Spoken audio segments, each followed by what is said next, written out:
Good evening. Please be seated.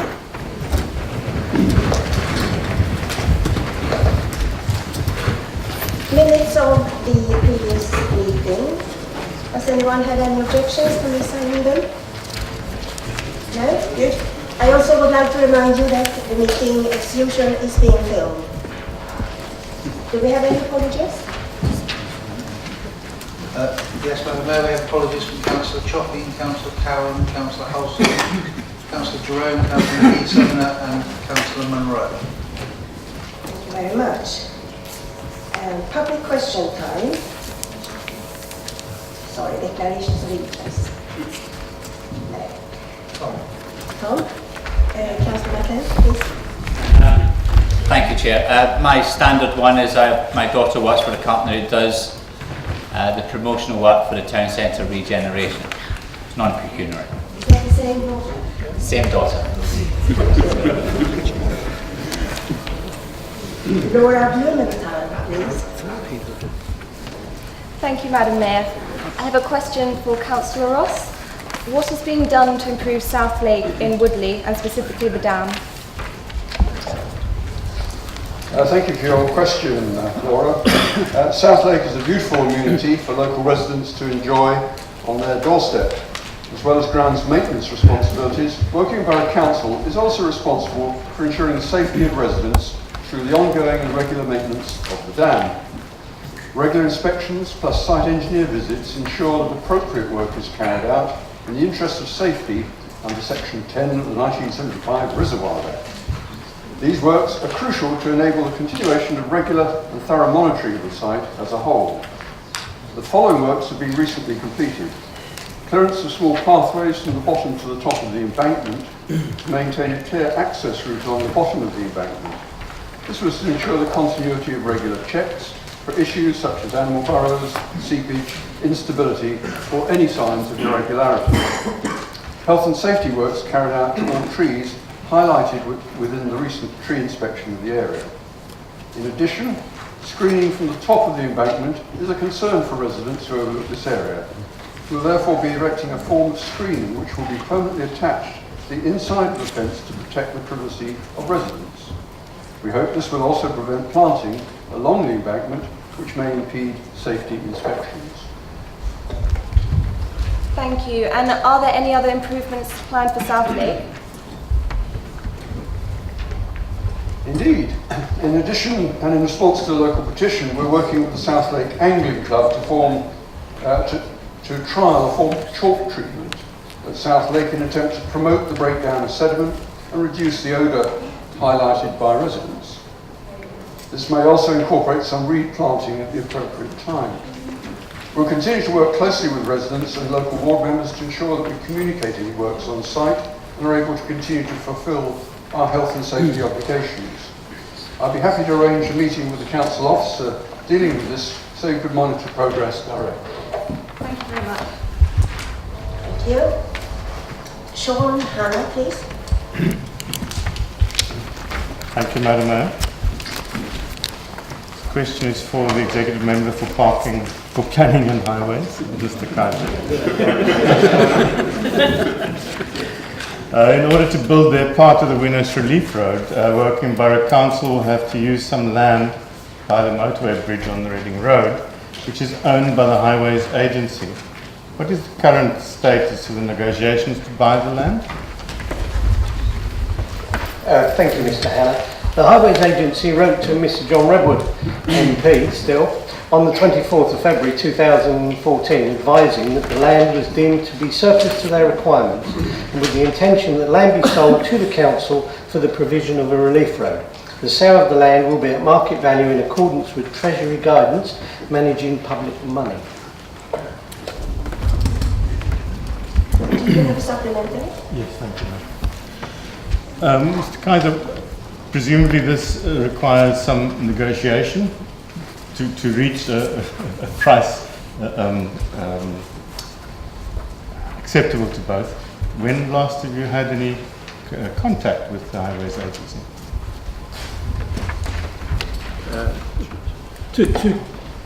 Two-part question.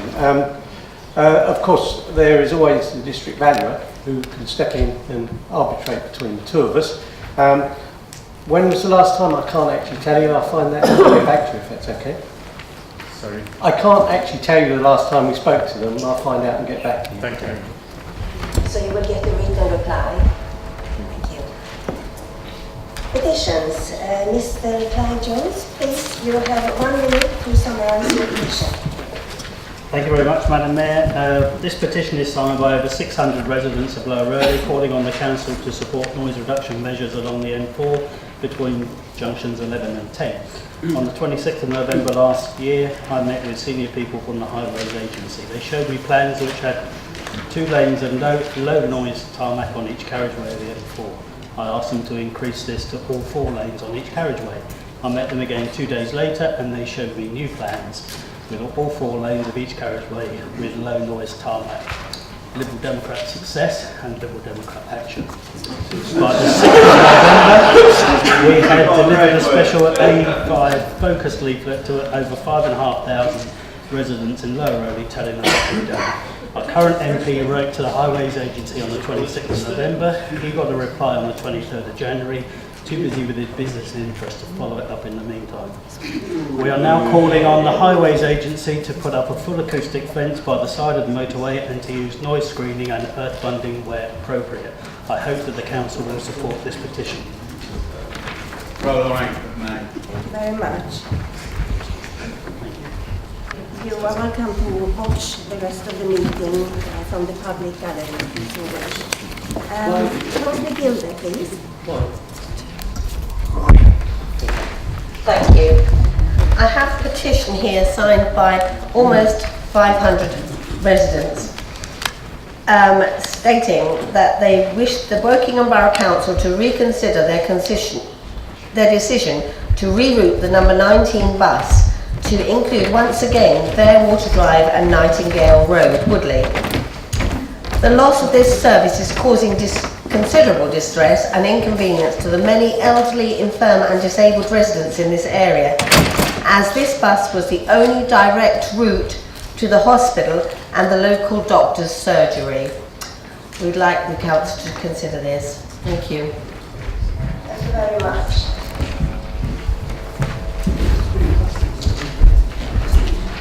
I am pleased to welcome Andy Fry, Chief Fire Officer, and together with him tonight is the Deputy Chief Fire Officer, Trevor Ferguson, and the Area Manager, Jean Ash. Yeah, please. Yes. Well, thank you very much indeed, Madam Mayor and members for giving us the opportunity to come and talk to you this evening about the new policy direction that was set by the 25 councillors that formed the Fire Authority in Royal Berkshire in the middle part of last year. There's a couple of reasons why I think it's really important for us to have an opportunity to come and talk to groups of councillors across Royal Berkshire. The first one is that if we're going to be successful in delivering this new policy agenda for the councillors' constituents, it's going to rely very heavily on us collaborating effectively with a whole range of organisations, including local authorities.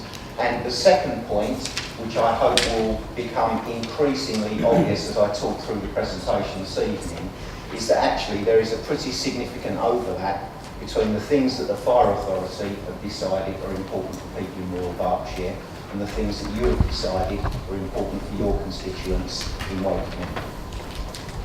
So why did Royal Berkshire Fire Authority decide that they needed to review and reset their policy direction in 2014? Well, essentially, it was to deal with the world as it actually is. And the world as it actually is a place where at times people's mobile phones go off. To deal with the world as it actually is, rather than the world as it used to be.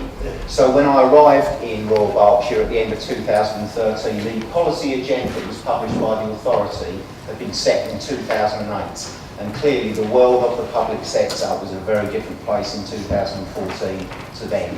So the authority recognised it was time to have a really good look at the landscape and make some sensible decisions about how the fire service that they run on behalf of their constituents need to move forward. So not as the world used to be, or perhaps as we'd like it to be, but as the world actually is, including some harsh realities, which I'll touch on as I go through the presentation, but, and this is also really important, some significant opportunities that they recognise that there is a chance of us taking advantage of if we work together.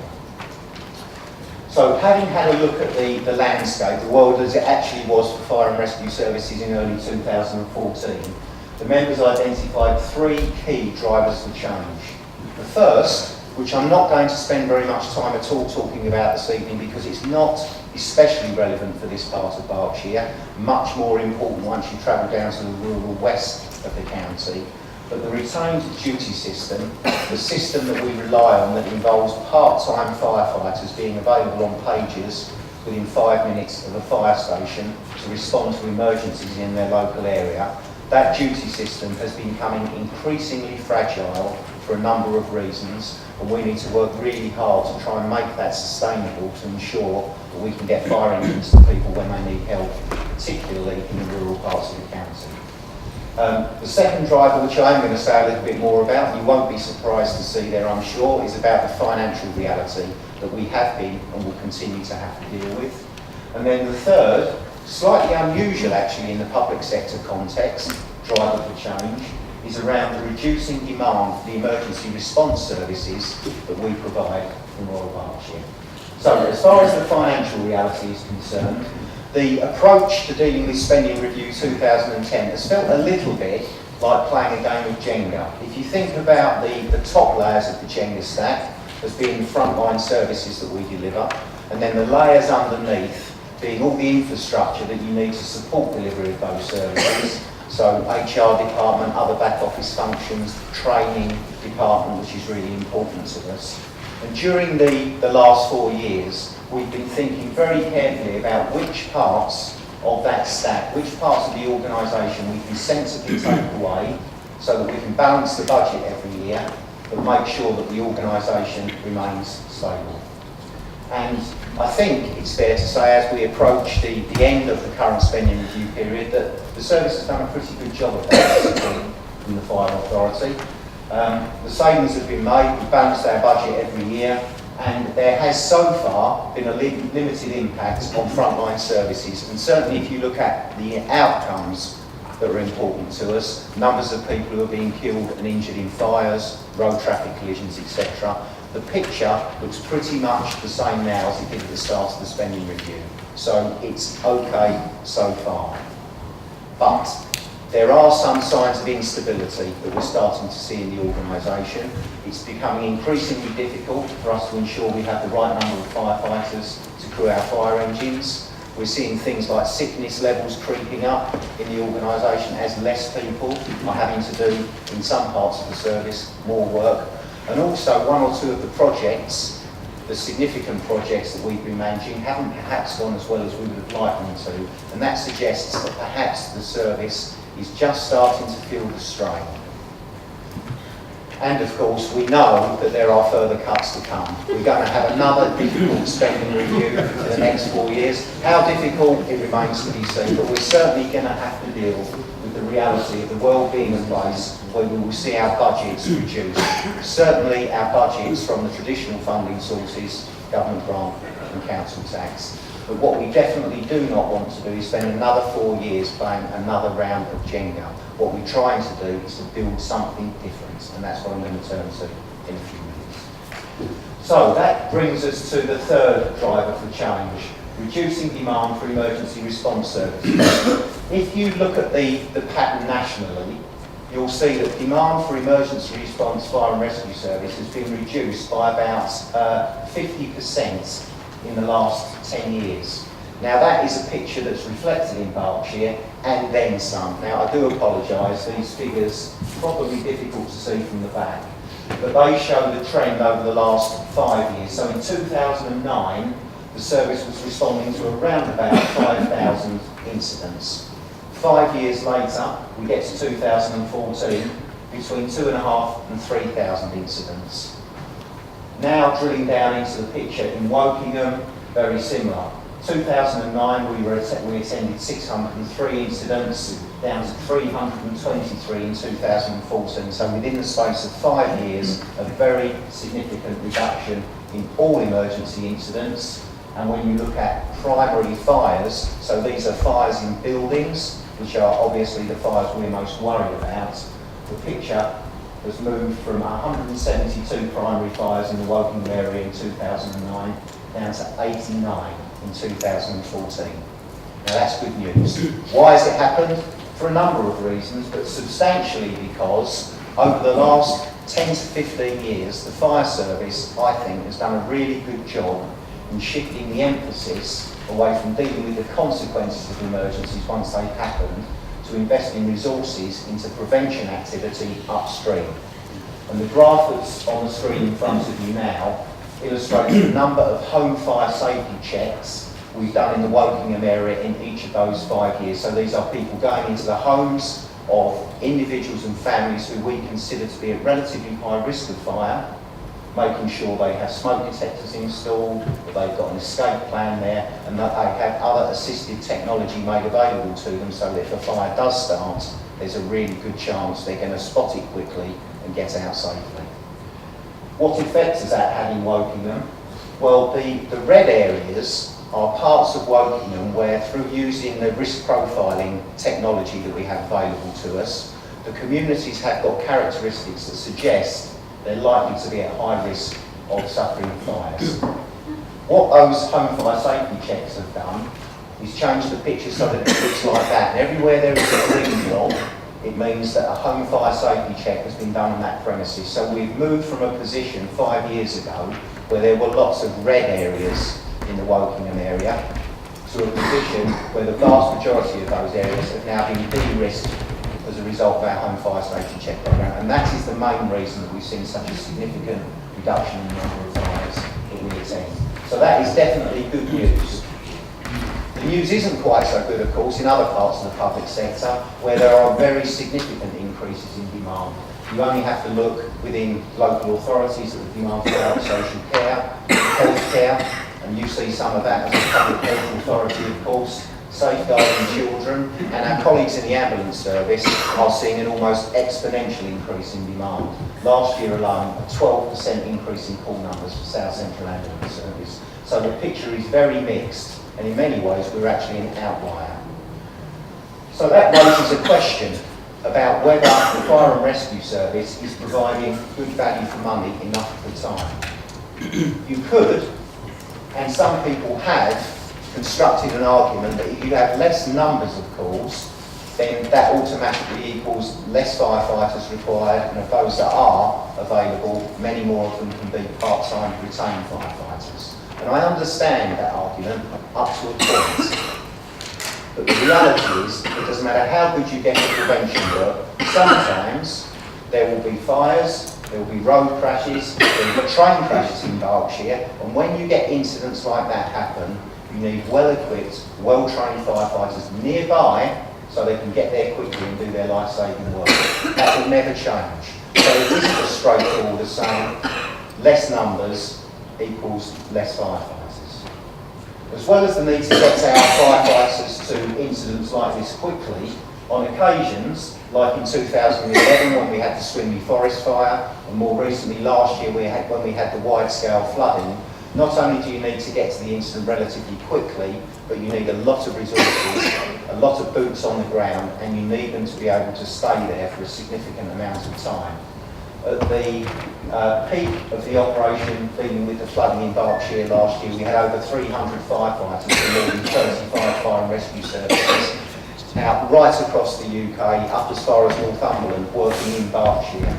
It was the largest deployment of fire and rescue service resources since the Second World War. So the point I'm making is that call demand goes down. It doesn't automatically mean we can just start closing fire stations and making firefighters redundant, because these kind of things still happen. But we do, I think, need to think really carefully about how we maintain the resources that we need for dealing well with those emergencies when they happen, and then think about how we can use the assets that we need to do that in creative ways the rest of the time when they're not needed, so that we can contribute to some of the problems that other parts of the public sector are suffering that I think we can help with. So, what policy decisions did the Fire Authority take having carried out that review? Well, they made 6 headline commitments to their constituents. So they're all externally focused commitments. I'm not going to go through all of them this evening, but I'm going to pick out the 3 that I think are most relevant to our work with local authorities. In terms of the way that these commitments are structured, and they've been published in a document that's available on our website, as I'm sure you'd expect, you've got 6 headline commitments. Each of them has got a supporting policy statement which explains why the commitment has been made, what it's intended to achieve, and how Fire Authority members will go about fulfilling it. And then there are a number of particular focus areas that have been identified, things that the members think we need to pay particular attention to at the moment if we're going to deliver on the commitments. So, the first commitment, and this is our prevention commitment, this is about stopping things going wrong in the first place. We want to educate people on how to prevent fires and other emergencies and on what to do when they happen. As far as focus areas are concerned, effective information sharing with other public sector organisations is incredibly important. We need really good intelligence on where vulnerable people are so that we can go and make sure that they're kept as safe as possible. The picture that I showed you a few minutes ago with the red areas in Wokingham that have been overlaid with the green splodges because we've done home fire safety checks. Those home fire safety checks have been based on us looking at the general characteristics of areas. We've done that now. What we're really interested in is not the people who live in those general areas. We're interested in individual, vulnerable people who don't live in those areas that we wouldn't otherwise know about. We're not sharing information effectively with other public sector organisations who also look after vulnerable people. And we're not doing enough of that yet, in my opinion. Joining up prevention activity with other organisations. So this is no more complicated than thinking about how when you have a professional from a public sector organisation in the home of a vulnerable people, they need to try and deal with as many aspects of their vulnerability as possible. So making every contact count is a phrase that I quite like around that particular focus area. And also increasing the amount of volunteering capacity that we've got. We're not into volunteering in a big way in Royal Berkshire at the moment, but I know local authorities are very interested in volunteers. And actually there's something quite attractive about the Fire and Rescue Service brand when you talk to volunteers. And I feel there's potential in that. So that's something else we want to concentrate on. Then we roll forward to commitment 3. This is about making sure that we have appropriate fire safety standards in buildings. And there is one and only one focus area under this commitment, and it's about increasing installation of sprinklers and other fire suppression systems. Something that's very dear to my heart. They don't make sense in all buildings, but my experience over the last 28 years is that very often discussions about sprinklers happen too late in the planning system, by which time an awful lot of time, effort and money has been sunk into the design buildings, and quite often the debate is really ill-informed as well, frustratingly so. What do we want to achieve then? Well, a position where we're having early, properly informed debates about whether sprinklers make sense in new buildings in Royal Berkshire. And it could be anything from a school, and the problem with schools is that the building regulations and all of the guidance that sits underneath the building regulations are focused on life safety. Now you might expect that to be the case because we don't want children or teachers being injured if fires happen. But actually, he said touching wood, fire life risk is not our biggest problem when it comes to schools. If you have a fire in a school, they've all got detection systems, it's picked up early, almost everybody in the school is alert, awake, moving around, levels of supervision are good, so we expect there to be a very orderly evacuation and nobody to be injured. And that's what the building regulations and the documents that sit beneath them are intended to achieve, which is a good thing. But unfortunately, they overlook the importance of the structure of the building, which is not just a place where children get educated, if that wasn't as important enough. It's also very often an integral part of what goes on in that local community, part of the recreational infrastructure in that community, and I'm afraid building regulations and most of the guidance that focus on fire safety standards completely overlook the importance of protecting what are really important community assets.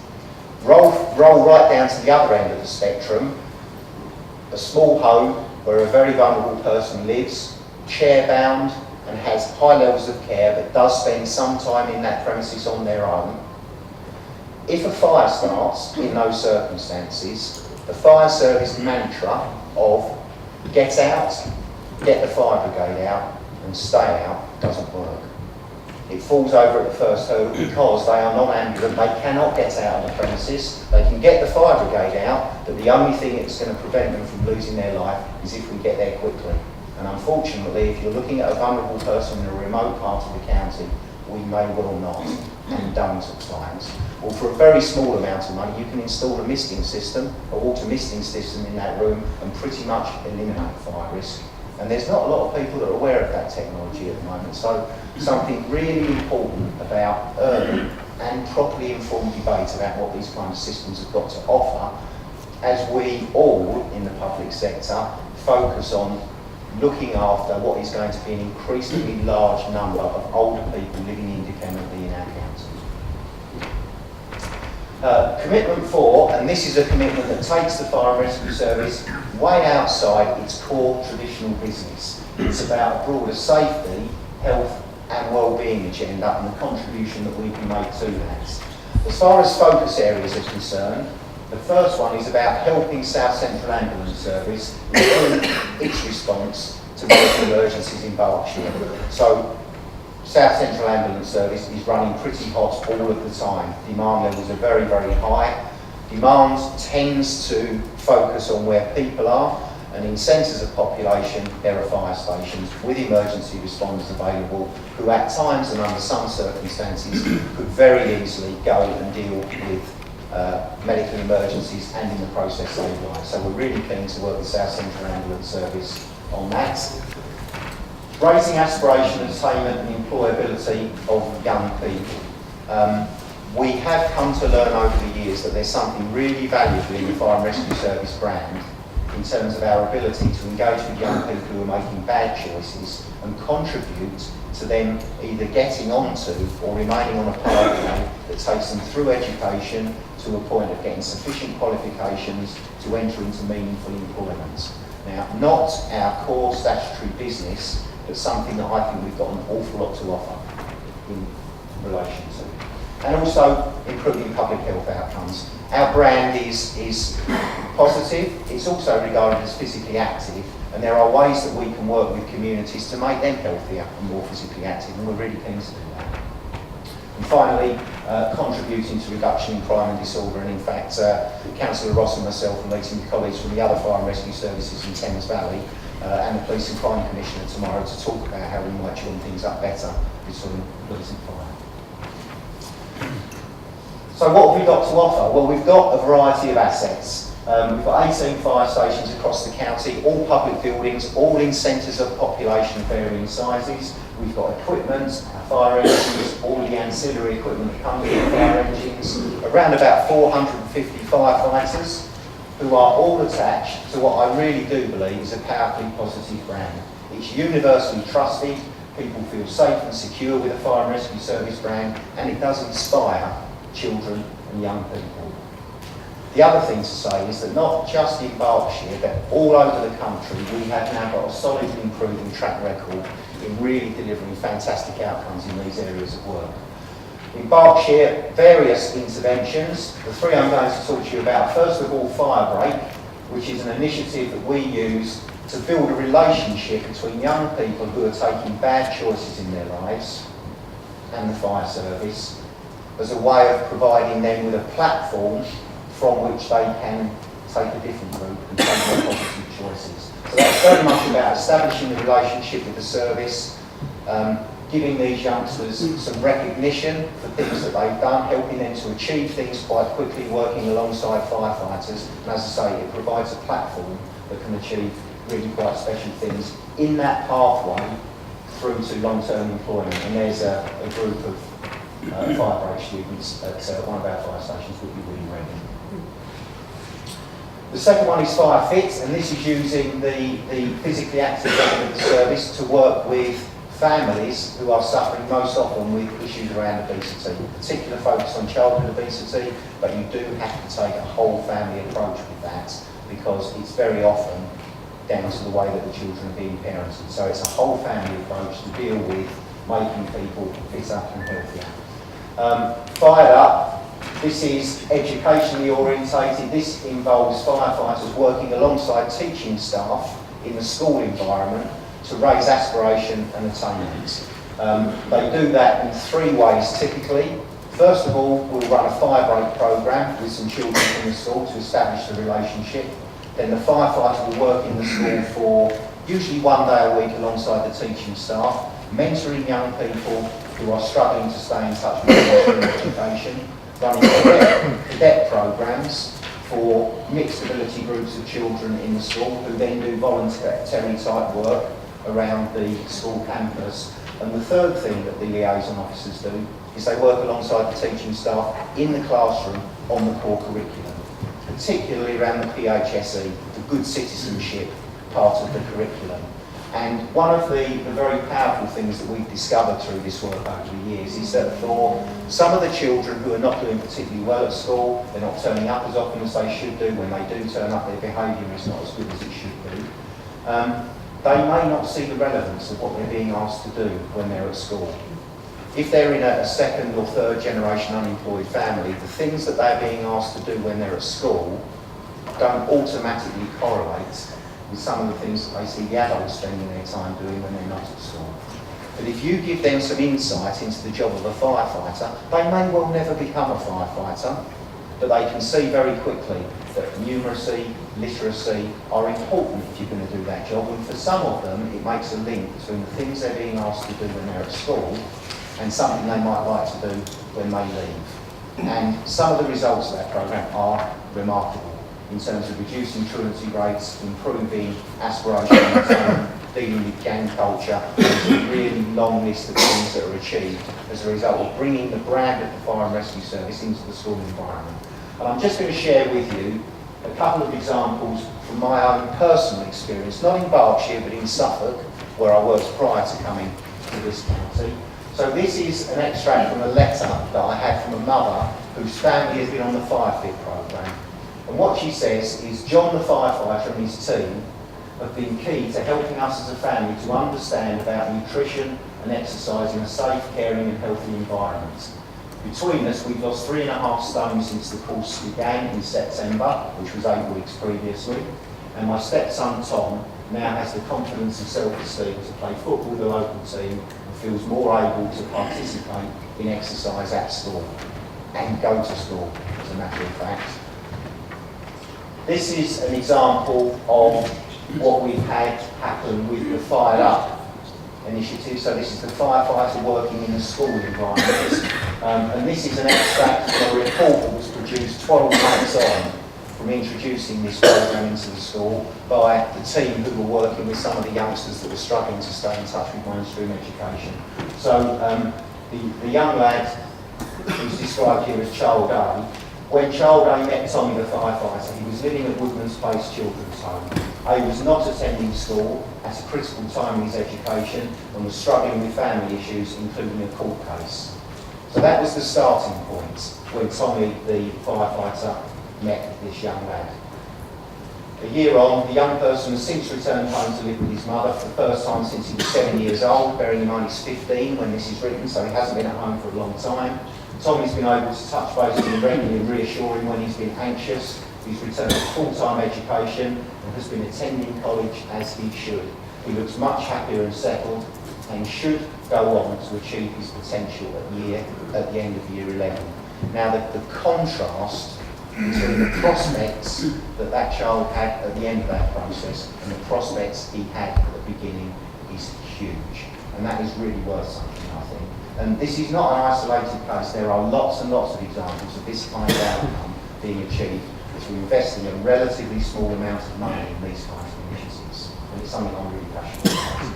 So, back to Wokingham Borough Council's council board. If you look at the priorities that are identified in there, they talk about improving educational attainment, focusing on every child achieving their potential. We're really interested in that. Investing in regenerating towns and villages, support social and economic prosperity whilst encouraging business growth. Well, sustainable business growth is important, and we think sprinklers, for example, and appropriate regulation have got something really important to play there. Ensure strong, sustainable communities that are vibrant and supported by well-designed development.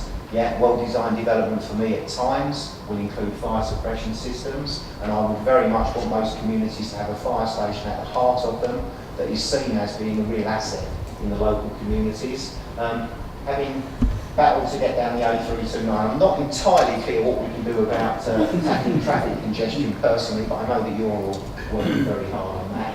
And then improving your customer experience. So not in every area, but you can see that there is a pretty strong correlation between some of the things that you think are really important for the people of Wokingham and some of the things that we think we'd like to work with you more closely on.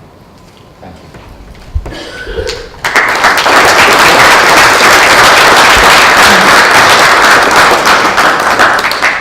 Thank you very much for that. The Chief Fire Officer has kindly agreed to answer questions, and we have put aside 15 minutes for that. Who would like to ask any questions? Councillor Henry, please. Thank you. Thank you, Andy, for a very clear and refreshing explanation of the direction of the fire service nowadays. My question is, what else would you like Woking Borough Council to do to strengthen its partnership working with the fire service? Thank you, Councillor. I have to say, in general terms, I've met Andy and his Chief Executive colleagues, and there's quite a lot of community safety activity going on in Woking. You saw some of the examples of that earlier. But for me, what I would really welcome is the opportunity to forge what you might describe as a strategic alliance between the Fire and Rescue Service and Woking Borough Council, focused on three particular areas. The first one, unsurprisingly, is about aspiration, attainment and employability, which is linked to the Berkshire-wide city deal. I'd really like us to work closely together on achieving some of the things for children in the Wokingham area that you saw have been achieved for the example. So aspiration, attainment and employability, and that's very much about us contributing to the pathway of children getting through education and out into employment. The second area is on vulnerable people of all ages, working to make sure we've got a really, really good chance of being able to spot where they are and making sure that they are as safe as they can be in their houses. So that is the issue that I was talking about under information sharing. We've done quite a lot of work on sharpening up referral routes from local authorities to the fire service when they identify somebody who may be vulnerable to fire. But actually having access to the data ourselves would be much more helpful. I think we're on the verge nationally of making a really big breakthrough with the NHS in that respect, access to a database of around about 200,000 premises in which vulnerable people live. But if you can achieve it with the NHS, I'm sure we can achieve it with local authorities. And then the third area is about early, properly informed debates on the benefits of sprinklers and other fire suppression systems.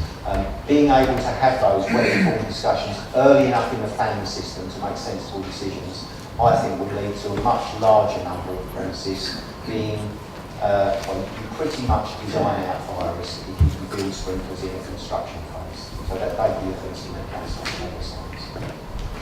Thank you. Councillor Ross, please.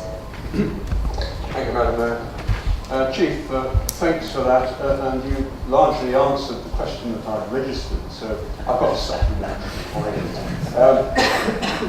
I think it's become very obvious from what you said there that the links between council and the fire service, and that really means the council laws and the fire service.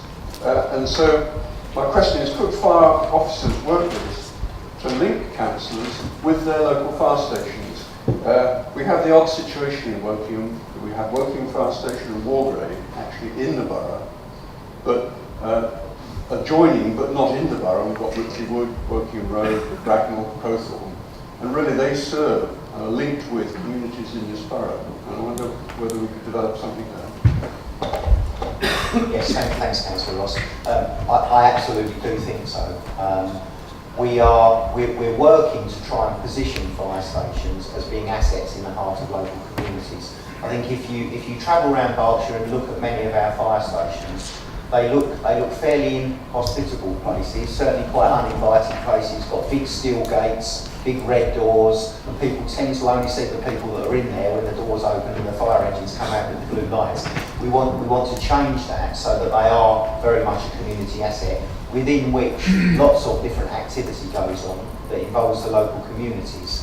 One of the things that I've learned over my time in the fire service, and of course I came from a county council fire and rescue service, is that members, local councillors, have got really good intelligence on their local communities and are really well connected. And therefore, if we want to position fire stations in the way that I'm describing, I really like the idea of twinning the fire stations with local elected representatives as well. Councillor Orland, please.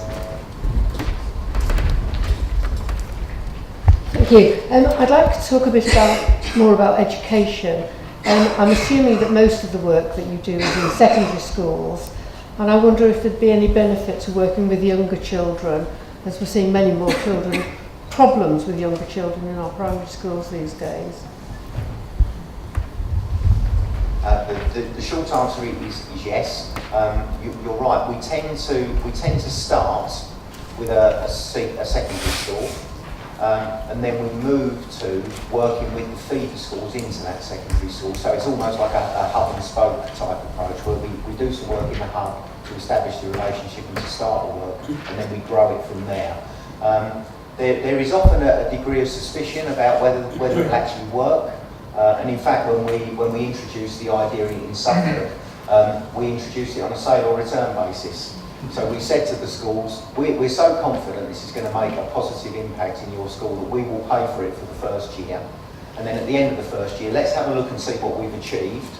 And if you don't want it anymore, then we'll take it somewhere else. But if you do want it, then we'd like you to pay for it. And we never found ourselves in a situation where it was withdrawn. Quite the opposite. It was always a discussion about how we can grow this out into the feeder schools that will end up with children coming to our senior schools. So I do think that it's not just twinning with senior schools, all the schools in the local area. Thank you. Councillor Kaiser, please. Good evening, ladies. Nice to meet you again. I guess the obvious question is that your business is going down. Ambulance services business is going up. Lots of countries combine the two as first responders. Do you ever see that happening? That is a question you need to ask people in the DCLG and the Department of Health. You asked me, unfortunately, so I guess I need to answer it to some extent at least. I think it's very possible if you were designing it from scratch, you wouldn't design the two organisations separately, and certainly in many, many places across the world, including all the big cities in the United States, fire and ambulance, certainly emergency response ambulance, are a single organisation. That isn't where we are. So what we're trying to do is to sensibly join things up at a local level. Will we ever see full structural integration of ambulance and fire? It would be a very complicated, very expensive process because we don't have coterminous boundaries. There's issues about whether the government departments could agree on it, and that just feels like something that would make my head ache slightly trying to achieve it. But in terms of getting help quickly to people who need help, there's an awful lot we can do without worrying about merging fire and ambulance, and that's what co-responders do.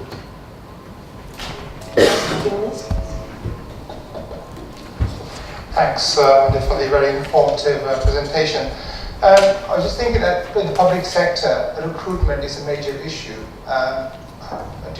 What sort of challenges do you face in the fire services when it comes to recruitment? That depends. When it comes to recruiting whole-time firefighters, we don't have a recruitment problem at all. In fact, for every job, there are dozens and dozens and dozens of applicants. Contrast that though with recruiting retained firefighters, so people who've got other primary employment, who make themselves available to respond to emergencies, and in doing so are tied to it's a 5-minute travel time around the fire station. That's really becoming very difficult to recruit and retain those RDS staff. For me, that's one of the potential benefits of introducing co-responding schemes. The way that we reward retained firefighters financially is by paying them a very small amount of money for being available, about 50p an hour for having to stay within 5 minutes travel time of the fire station, and then they're paid additional money when they come in and do their training once a week, or when they respond to emergencies. The other way that we reward retained firefighters is by them having an opportunity to go and help people in their local community. Because of the nature of the job, they usually live where they work as a retained firefighter. Now, because of the reductions in call numbers that we've seen, not only do retained firefighters not get the financial reward that they used to get because they don't go to as many calls, they don't get the psychological reward that comes with being able to help people in the local communities as much as they used to. If, though, you enable them to respond to medical emergencies and save lives in a different way in their local community, not only does that push up the financial reward, but it reintroduces the enormous psychological reward that comes with being able to save somebody's life. So I think co-responding is not only good for the people who need help, the South Central Ambulance Service, I also think it could potentially be a very positive recruitment and retention tool for our part-time staff. Thank you very much. Nobody else has any questions. Nobody's indicated. So thank you very much for coming here today, updating us. It's very much appreciated. And of course, you, all three of you, are very welcome to stay for the rest of the meeting.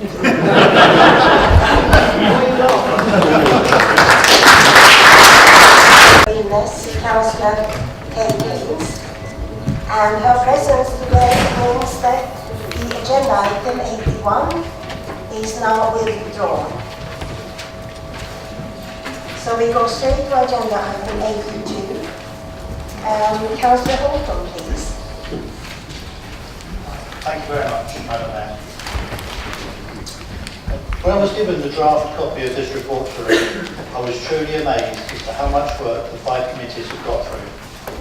Some of you right now must be thinking, what sort of chair do we have that doesn't know what was happening? I'm going to tell you, there's one that has read 27 agendas and 27 sets of scrutiny minutes, plus reports from various task and finish groups. As a member of the planning committee, we often think those meetings come around quickly, and there are only 12 of those, plus a couple of extra SDL evenings. Although I do concede to Simon, with site visits and our chairman's briefings, there are 36. So when one amalgamates the work from in excess of 30 meetings, it is an amazing amount, and this report is only a summary. I don't have favourites, but I will start with Hostel. Councillor Kate Haynes was only able to step up to the chair for an all too brief period. Her contribution, though, as a long-term member and vice chair was considerable. I know all the committee and those present in the chamber wish you well and look forward to your return. HOS looked at a number of key areas, including the implementation of the CARE Act, implications of the Francis report. The committee has been instrumental in ensuring that the Health and Wellbeing Board, the Wokingham Clinical Commissioning Group, Health Watch and the Care Quality Commission are functioning correctly, providing the best possible health care to the residents of Wokingham. The Chair and I also visited West Berkshire Overview and Scrutiny Commission to observe their examination of maternity services. Very interesting how different authorities approach scrutiny, same objective though. From the meetings I attended of the Corporate Services Overview and Scrutiny, the review of the Planning Enforcement Service Action Plan, and how Woking Borough learns as an organisation are just two of the many topics reviewed. All those that are up for election in May should be reassured that the election count has also been looked at. The agenda for this coming year is already taking shape, with the upkeep and maintenance of sports pitches and decent homes standard are just two of the issues which are being actively considered for the forward programme. Flooding is always a subject that generates significant concern, because when residents' homes are affected, the results can be devastating, affecting considerably more people, but thankfully, in most cases, simply increasing genotype when the main routes around the borough are closed, such as the Showcase Cinema roundabout, is also a concern. The Community Partnership Overview and Scrutiny Committee in the coming year will consider the Flooding and Sustainable Planning biannual report. The committee would also be considering the possible income generation opportunities from the Crossrail project, which was referred by the Overview and Scrutiny Management Committee. I hope all members will agree that the possibility of generating future income is well worth investing the time of this committee. The Children's Services Overview and Scrutiny Committee split their workload equally between children's social work and educational attainment. There is a lot of good news in this report from Pauline, but time only allows me to mention two. The committee identified the service has done a good deal of work on raising the attainments of previously poor performing groups of children, reducing the numbers of young people not in education, training or employment, and listening to the voice of young people. The listening to children is particularly interesting as this has featured highly in the survey carried out by Healthwatch recently. Secondly, the committee is monitoring the new social workers recruitment and retention package. This is vital to ensure that we as a council are getting value for money and, importantly, the level of service our residents deserve. I would like this chamber to support me in thanking all members of the 4 committees and the Support Democratic Services for the work that they have completed this municipal year. It has been truly amazing. Lastly, I would like to thank the members of the Overview and Scrutiny Management Committee for their dedication and support. And absolutely lastly, please can I ask members, officers and the public to submit suggestions of topics for scrutiny to consider. Suggestions do need to meet the following criteria. The issue should be local and preferably of current concern. The issue has a bearing and is linked to the Council's corporate objectives. The issue is not being reviewed elsewhere. The issue is capable of being influenced by overview and scrutiny. The issue is a manageable scope and is not too wide-ranging and yet sufficient size to warrant a review. There are only 27 meetings scheduled for next year, so please choose your topics carefully. I recommend this report to members. Thank you. Thank you. Do you have a second? Would you like to speak now? Yes, please.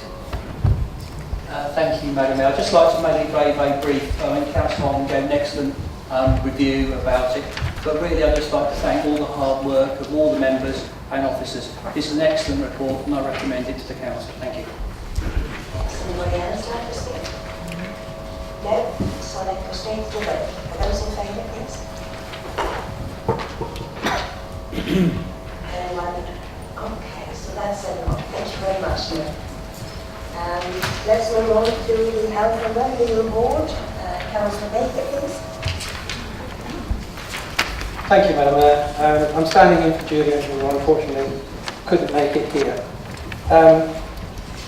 The report starts on page 74, and you'll see that there are 15, since Tim's introduced the numbers there. There are 15 very interesting topics that have been covered by the Health and Wellbeing Board. I won't dwell on too many of them, but first on page 75, the funding transfer from NHS England. We've got an extra £400,000, which makes 1.5 million has been transferred from the NHS England. Certainly when the whole concept of Health and Wellbeing Board was being set up, I was always concerned that certain parts would keep money and not pass it on, but clearly it's coming along. The Health and Wellbeing strategy, which underpins most of this, has been refreshed, so that's very important.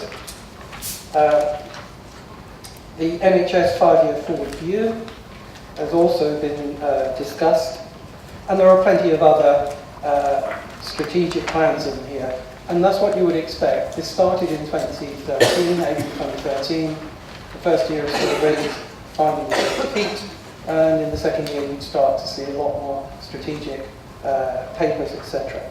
So that's all I was going to really say, Madam Mayor. Thank you.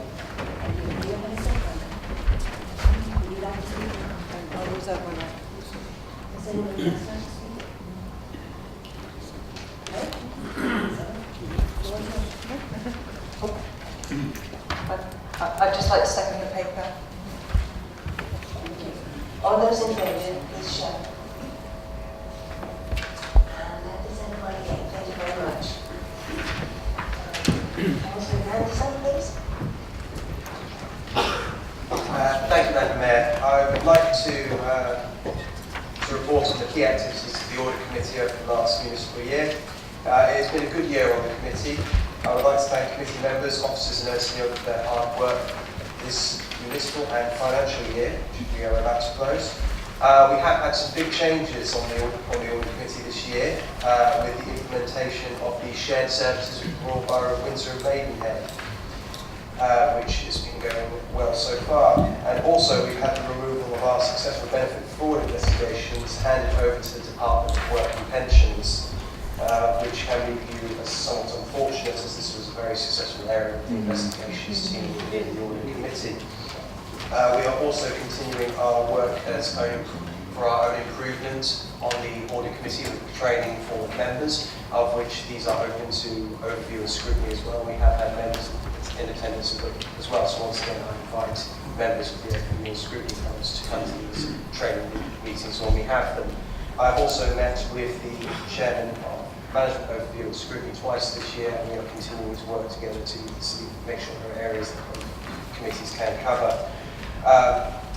As such, I would like to summarise by saying it's been a good year on the Audit Committee, and I would recommend this report to Council. Thank you very much. Thank you. Do you have a second? Would you like to speak now?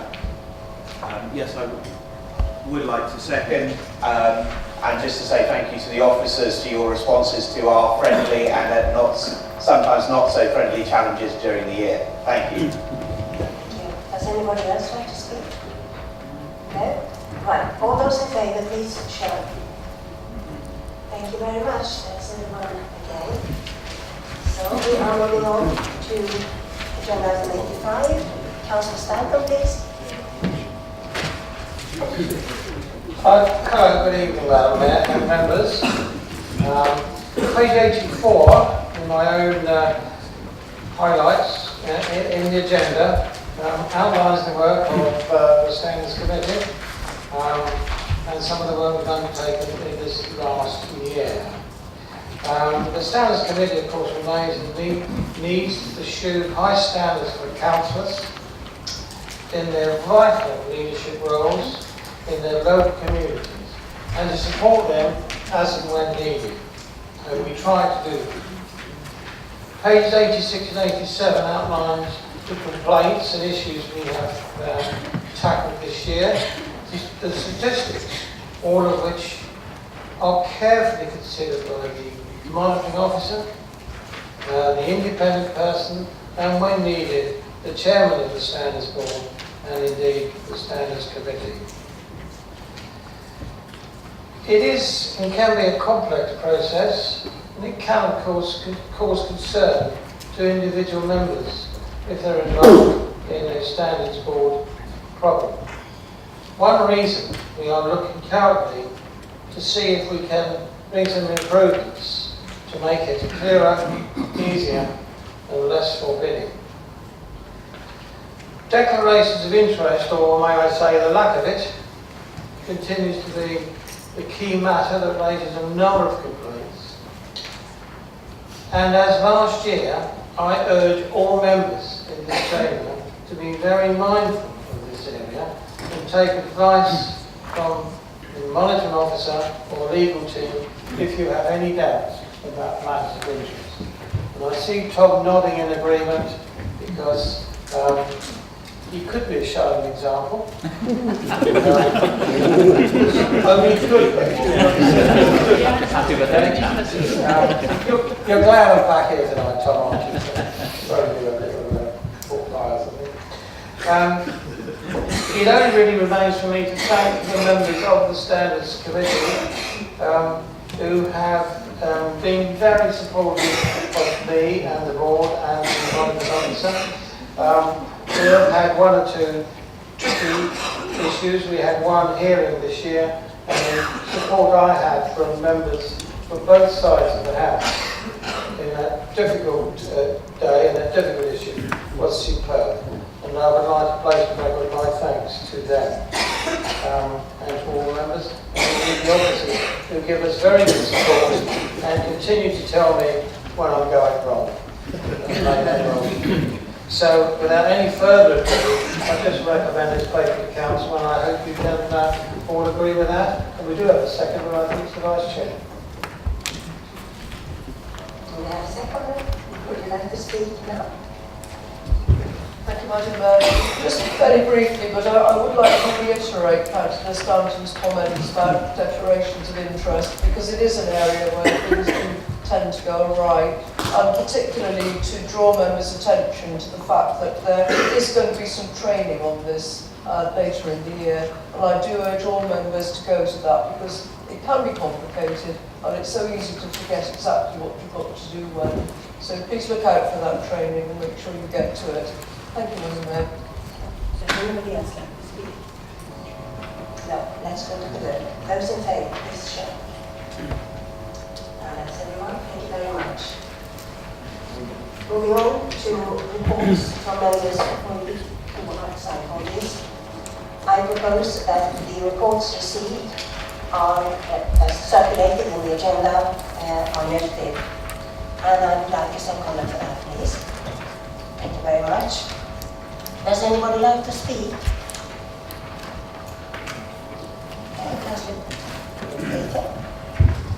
Just briefly, this may already be on the agenda for scrutiny, but I would like to ask scrutiny to review the participation on all of these voluntary bodies. If you read through the reports, some of these bodies are not meeting very often. The content of the report is sparse, to say the least. And I just question whether there's value there on some of them, not all of them, but on some of them. And I think it's the right time for scrutiny to review our participation. Thank you. I think that's a good idea. Does anybody else like to speak?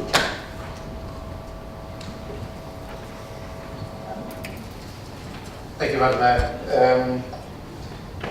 I'd like to just say that I support the fact that we need to add value to the organisations that we are represented on, but if there is no value to be added, fine, and we need to review that.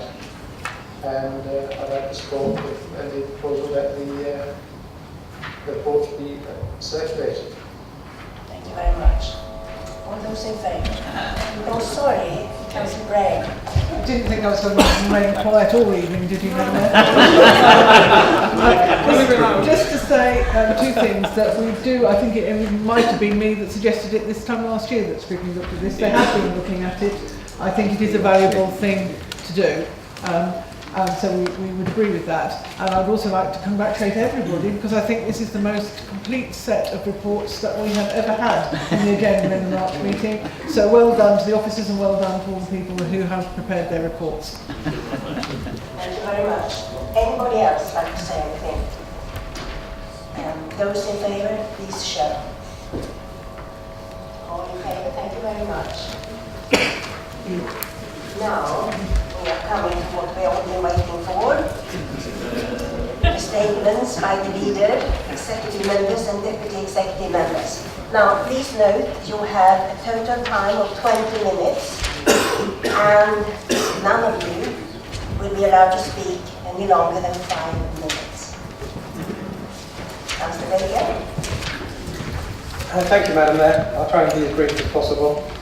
First, I would like to offer my congratulations to Councillor Prue Bray, Leader of the Opposition, for being selected as the parliamentary candidate for Rochester and Stroud for the Liberal Democrat Party.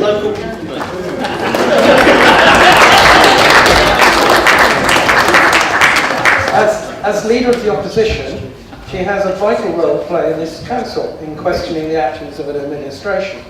We are often reminded of this fact by Prue during debates here in this chamber many times. I actually have every faith in Councillor Bray being able to fight a vigorous campaign in her new home whilst continuing to be an effective leader of the opposition. I'm sure she will be comforted in knowing that we will not be following in the footsteps of her colleague Clive Jones, the parliamentary candidate for Wokingham, in putting out press releases saying she's not capable of doing both roles. My second point is a more serious point. As we're all aware, the issue of child sexual exploitation has been exposed in nearby Oxfordshire. When this happens, it triggers all councillors to pose the simple question, could it happen here? After all, we're all corporate parents, so we all have a responsibility. Following both main political parties raising their concerns to me, the Director of Children's Services recommended commissioning a review focusing on how well WVC are responding to the emerging concerns about children's sexual exploitation and prevention, etc. And this will extract learning from Rotherham and Oxfordshire, as well as other cases. As leader of the council, I totally agreed with this approach.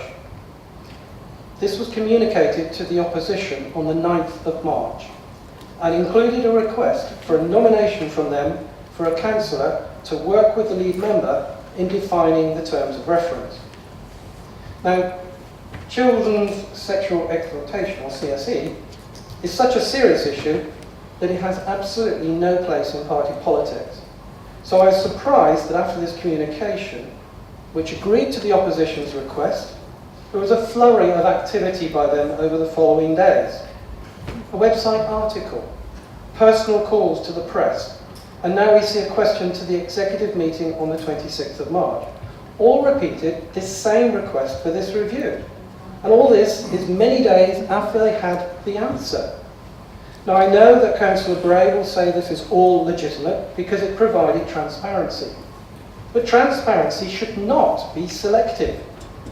Despite knowing the answer several days before their public activities, not once did they mention it had been agreed and that they were going to be involved in setting the terms of reference. I firmly believe that the reasons simply did not stack up.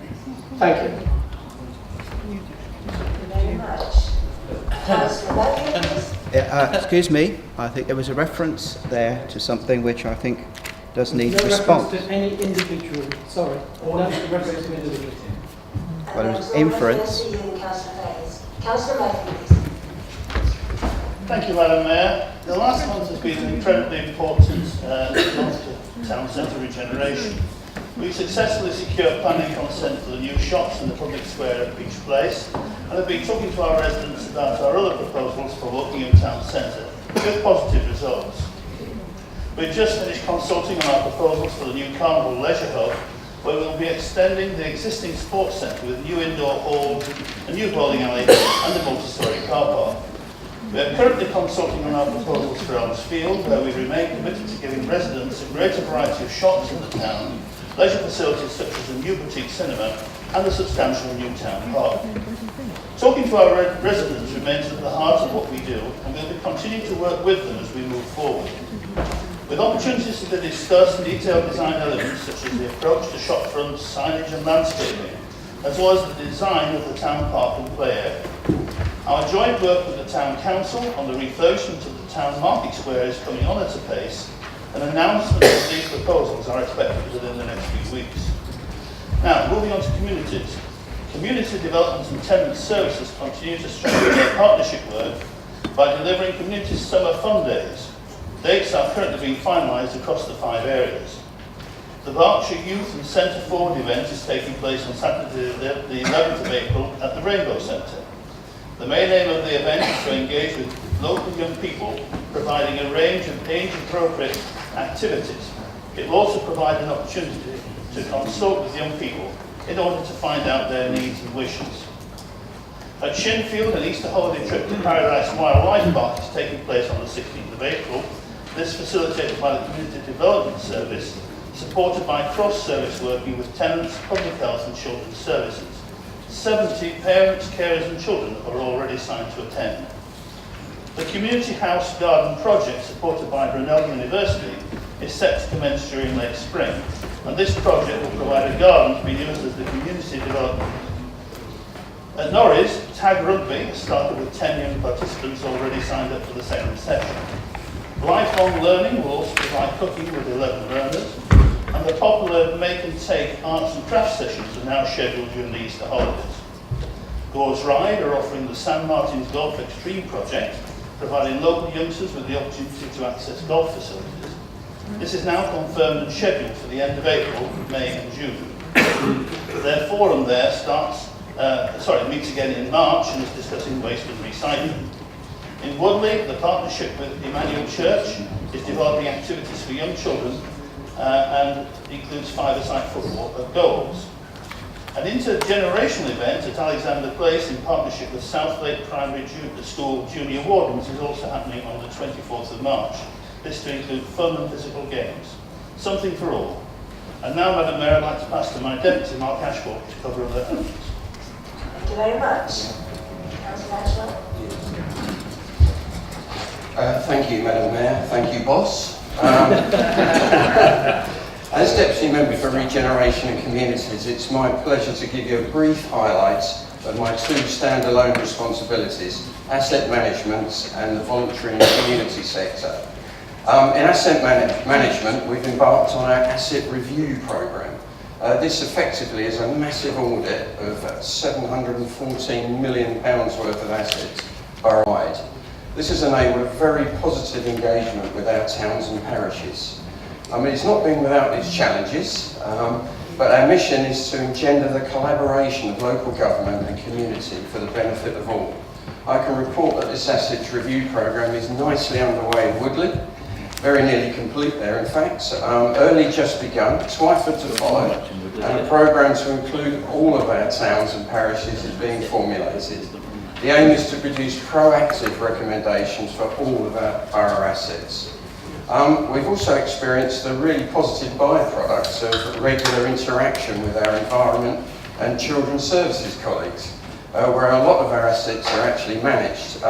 We're picking up service issues much earlier, enabling the planning of work on their behalf and the delivery of properly considered solutions. On to the voluntary and community sector.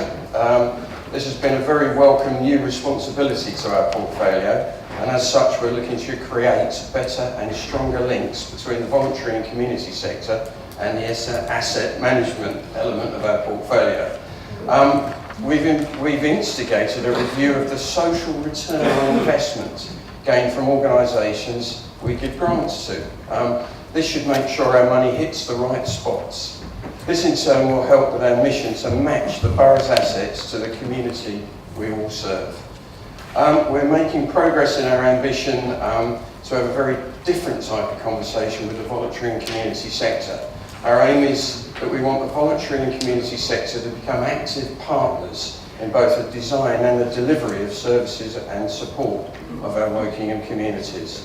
An example of this in January and February is we ran 3 co-production network events bringing together the voluntary and community sector with residents and service users. Each session had a single theme focusing in turn on mental health, autism and then families. These 3 sessions have identified positive actions that will be taken forward to the Health and Wellbeing Board via our Place and Community Partnership. So, Madam Mayor, across these 2 disciplines, we are truly achieving in our mission to enable via collaboration. Thank you.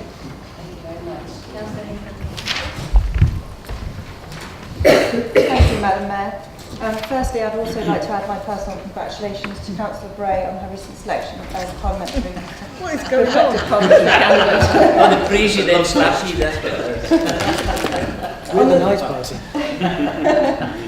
On the 2nd of March, 2 young commissioners started our new apprenticeship programme, improving opportunities for young people and showing that the Borough Council is a leader for other local organisations and companies. Our young commissioners will be the champion of young people and add real value in testing the effectiveness of our services from a young people's point of view. Yesterday, Joel and Hope came to the Wokingham Safeguarding Board and presented one of their first projects. This was the board's annual safeguarding report, but written for children and young people, demonstrating that papers can be produced in digestible formats. Their report was just 5 pages from the original report, which was 33. I think we can learn a great deal from them. The local safeguarding board, under the leadership of the new chair, has enacted new challenge sessions in regard to the board's priority areas of work, with all agencies accounting for the effectiveness of their work. The first session, held this month, focused on early help and received accounts as to the effectiveness of services in Thames Valley Police, Children's Social Care and the Healthcare Trust. In line with the Safeguarding Board's programme of work, the board received a report on the effectiveness and impact of the multi-agency Reducing Child Sexual Exploitation strategy, which seeks to train the workforce, identify young people at risk and protect them from harm. The report was presented by Thames Valley Police and Children's Social Care leaders. One of the activities achieved is the training of 39 staff, who will then themselves train other trainers, will train others across the children's network. The training was delivered by the University of Kent.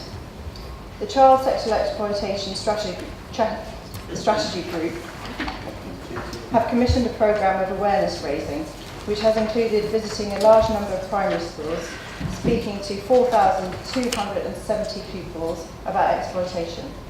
They've also made 71 visits to secondary schools, speaking to 5,915 students. There is evidence of impact in terms of effective identification of young people who are at risk and effective police and social care joined work to address risk. Lastly, I wanted to end on a lighter note. Bridges are short care based service in the borough for children and young people with disability between the ages of 8 and 18, was subject to an unannounced inspection at Christmas time. Unannounced inspections always come at a really good time, and was judged to be outstanding. Inspectors said that the service is not only outstanding overall, but the same also applies to the quality of care given to the children and young people on respite visits. Safeguarding standards well there, leadership management of the scheme, and general outcomes for youngsters involved.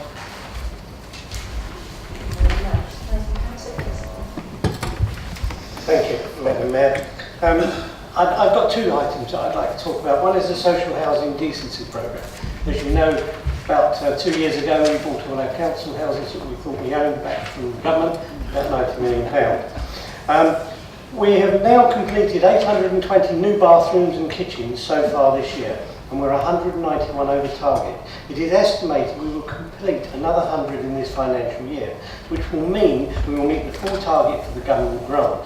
The important thing, the cost of improving the quality of our housing stock that we own, this year alone will be £3.3 million, with a government grant covering 90% of that. And the work and WBC contribution only being 10%. Yet another example of the council ensuring excellent value for money, improving our housing stock, meaning quality housing for residents. And do you know what? Next year we're going to do even more. The other item I'd just like to touch on is obviously something that touches us all, which is the roads. The council is set to continue investing with 95.8 million in the capital projects this year to support its priorities including schools, roads, housing, and despite financial pressure, we continue to focus on maintaining good quality services. This included in this investment plan for 2015 to 2020, 5 new roads: Arborfield Relief Road, North Wokingham Distributor Road, South Wokingham Distributor Road, Shinfield Eastern Relief Road, and coming along Winnersh Relief Road. Wokingham Borough has the highest ratio of car ownership, among the highest ownership of car ownership in the country. Would you believe it? Only 9% of our residents don't have a car in their family. And not only that, but the borough is also one of the highest nationally for households having more than one car. Wokingham Borough's road network has this unique problem of serving this high level of car ownership, which means it's trickier to maintain and upgrade without causing problems of congestion. The A329 is a major route through the borough. Each day it sees 40,000 traffic movements both ways. Winnersh Crossroads sees 24,000 traffic movements, and Showcase Cinema over 50,000. Investment in the borough's highways and infrastructure and maintenance between 2015 and 2018 will, in addition to the major roads I have mentioned, include a major programme to replace all the borough's worn-out streetlights for you, Tom. Additional footbridges over the Waterloo railway line, an £8 million replacement for the railway bridge which on the A321 Finch Hampstead Road, and in addition to the extension of the 9-mile ride. There will also be additions which will be upgrades of junctions and new junctions where they're required. There's also planned investment in future and current cycle networks as part of the development of greenways, a network of quiet community and leisure routes for pedestrians, cyclists and horse riders. We will be investing heavily on measures to keep traffic moving, to negate as much as possible the effect of these works, but they are needed. Whether you're a road user, whether you're a cyclist, or you drive, or even ride a horse, we need these roads. Thank you, Madam Mayor. Thank you. Councillor Mrs. Jorgensen, please. Thank you. I'll try and be brief. I'm pleased to confirm that we're progressing plans to improve Woodley Library to meet the increased demand generated by housing development in the area. These plans include improvements to the garden area so it can be used for activities and events, improvements to the entrance to create more space, and the creation of a new meeting room at the rear of the library. These plans are consistent with the Borough Library offer and will be funded through developers' contributions. And rather bring a lie to the comment last time that nothing ever gets spent in Woodley. Not enough gets spent in Woodley. Not enough gets spent. The drive for digital engagement as an option for our residents continues in Woking Borough. The new waste section is now live on the website and has excellent feedback from users. The new improved online process for garden waste renewals has proved very popular, with 3,203 payments so far using the new online form, compared to 1,472 at our payment kiosks or live shops. We're now getting 9 out of 10 payments through electronic means, and that means that residents can pay when it's convenient to them rather than when it's convenient to us. The new website sections for countryside, parks and transport are being developed and will go live in March, with planning to follow in April. Finally, to mention something that doesn't get mentioned very often, Joint Trading Standards Service, which we run jointly with West Berkshire, is a key service protecting our residents, although quite low profile. It especially protects the vulnerable and elderly and has been very busy. Cases are as wide-ranging as illegal disposal of food products, animal welfare, endangering of sheep, and various cases protecting the public from road traders and counterfeit products. It's a very under-publicised service, but it does a really good job, and it's doing a great job for the residents at the moment. Councillor Ross, you have 2 minutes. Thank you, Madam Mayor. I will cover the important bits. Well, actually, they're always important. It's been a very active and productive year, and I just want to put on record my thanks to the officers for their efforts on many initiatives that we've been working with. Perhaps I could just start with a very current one on Bournemouth Leisure Centre, which was a joint investment of over £400,000 with our leisure provider, One Life, to refurbish swimming, changing rooms and reception, redecorating, bringing upstairs into use shortly as our second groundbreaking long-term condition gym, with consultation rooms adjoining, opening a new brand new gym already with 450 members. I want to thank all those involved, including Woodley Town Council for helping the transfer arrangements, and all those who attended the open evening last night, when it was clear how well this council and One Life had worked together to transform this facility for the benefit of the residents of Woodley and Whitegates. We're continuing provision across our 3 pools for free swimming for our youth in holiday time to promote exercise and learning to swim. We worked hard post the floods last year to produce the local flood risk management strategy and identify how to reduce chances of flooding from the River Loddon on the 327 works that will be incorporated with the start of the Shinfield Eastern Relief Road. We signed up to LGA's Climate Local to promote better efficiency in using energy, and we're working to improve our country parks and finding good ways to make them financially self-sufficient whilst providing even more opportunities for residents. Helped by success at Dinton of the new children's play area, those parks being reworked are due to reopen very soon. Also the increased use of Dinton Activity Centre and California through reopening a very good cafe there. I could speak much more, but I suspect my 2 minutes are out. Thank you very much. Thank you very much. Do we have any statements from our company directors? Yes, please. Councillor Norton. Thank you. Sorry, I didn't think the microphone was working. This is an update for Woking Housing Limited. When the chairman of WHL last reported, it was to notify council that planning had been obtained for the Eustace and Foster sites. These are progressing, with Eustace moving towards selection of a contractor and Foster's going through the detailed design phase. Construction should start at Eustace in late August and is scheduled to last for 75 weeks, and Foster's in November. We have an additional 6 applications in planning, with others in the pipeline. Though smaller than the 2 flagship schemes, these account for 31 units. Thus, by the end of next year, we could have as many as 133 units built, under construction, or identified for development. Our existing MD, Robin Field, will be standing down at the end of May, and after a detailed recruitment process, we have his replacement, Bill Flood, contracted to start on the 18th of May. Robin has been an excellent MD, and we may be fortunate enough to have him serve as a non-executive director on the board of our subsidiary, Lawton Homes. On that front, our consultant David Williams is guiding the board through the process of applying for registered provider status. This is an important phase, as if we can achieve this, we'll have the ability to potentially secure grant funding for future affordable housing schemes from the Homes and Communities Agency. I should just point out, on the Foster's front, this is the second extra care facility in Woodley. Did you know that? I did, but you shut it down. But finally, Madam Mayor, the Chair of WHL attended an audit committee meeting earlier this year to discuss matters of governance. All directors are committed to keeping regular dialogue with its key shareholders. Thank you. Thank you, Madam Mayor. I'm speaking in my capacity as Chairman of Optilis, our social care business. I'm pleased to report that we are ahead of budget for this year by some 38%, and that cash flow is well under control. I'm also pleased that we've contributed to our council savings for next year. We are contributing £250,000 towards the Commissioner's savings targets. 0.5% of the total needed.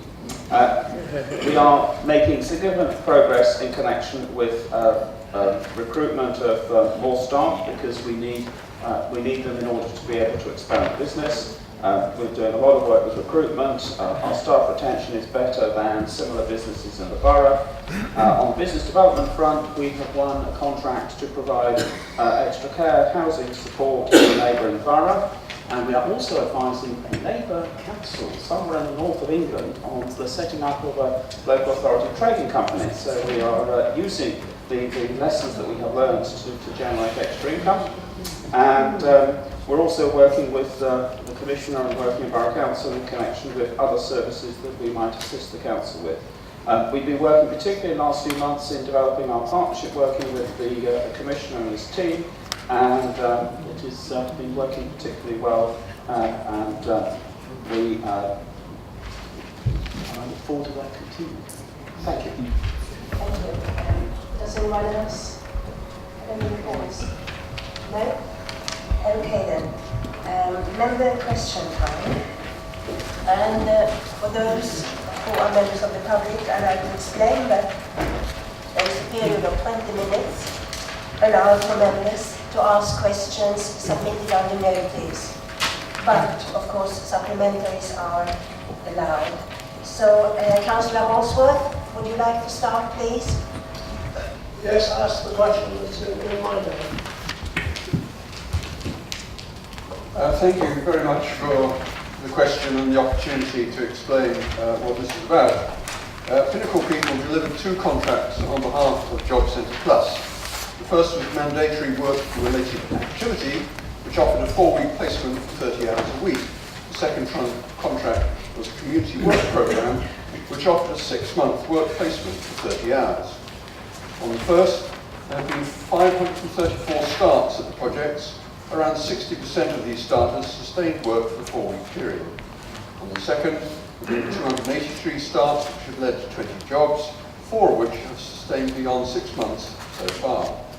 Operational outcomes for the service in a typical month included visiting and litter picking 10 countryside service sites, filling 2 skips with rubbish, 575 volunteer days, and other tasks including litter picking, painting, cutting back vegetation, stocking and stacking wood, and kindling for cafe, ditch clearance, leaf raking, and playground maintenance.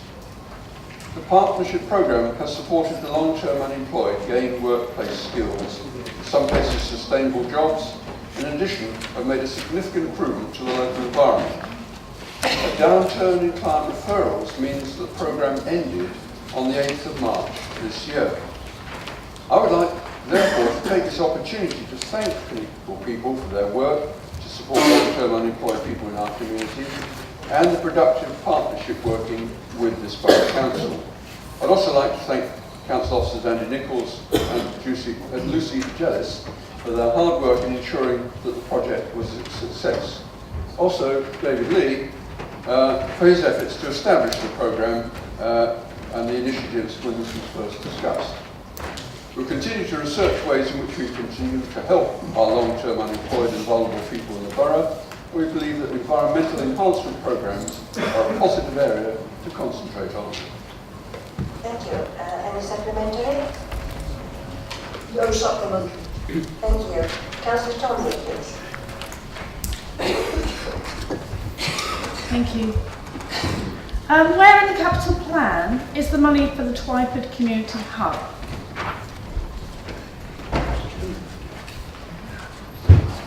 Thank you, Dee. The Twyford Community Hub, as you know, is a project led by a local voluntary group called the Polehampton Trust.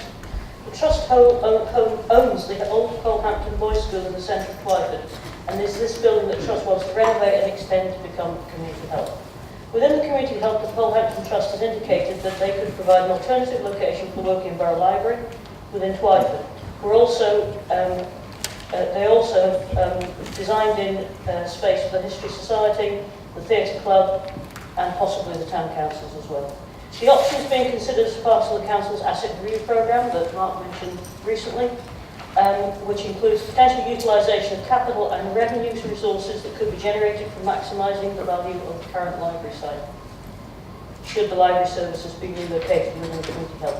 Presently, there are no resources allocated within the current capital plan, but there is approximately £20,000, Section 106 resources allocated for library services in 12. Do you have a supplementary? Don't you think you are misleading residents in this particular case about progressing the project when there is actually no money in the budget?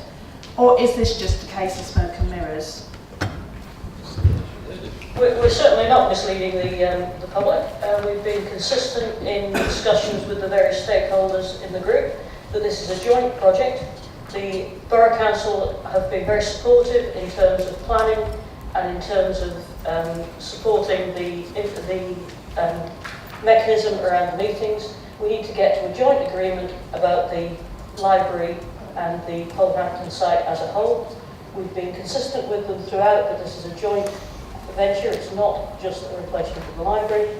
And as I've said before, the funding is partly covered by the Council's asset review programme and the potential reuse of the library site. Councillor Gilman, please. Thank you. For many years now, residents of Southlake have had to live with the stink coming from the lake itself, and we have raised this repeatedly, including a petition signed by 500 plus residents just a few months ago. In the current year's budget, there is £10,000 allocated for clearing vegetation, but it hasn't been spent and is being carried forward to next year. With warmer days coming, and the smell is already pretty bad, when is this council going to take action and sort out the South Lake stink? Thank you, Dave, for raising this point again. In part, I did cover this matter in the public question earlier.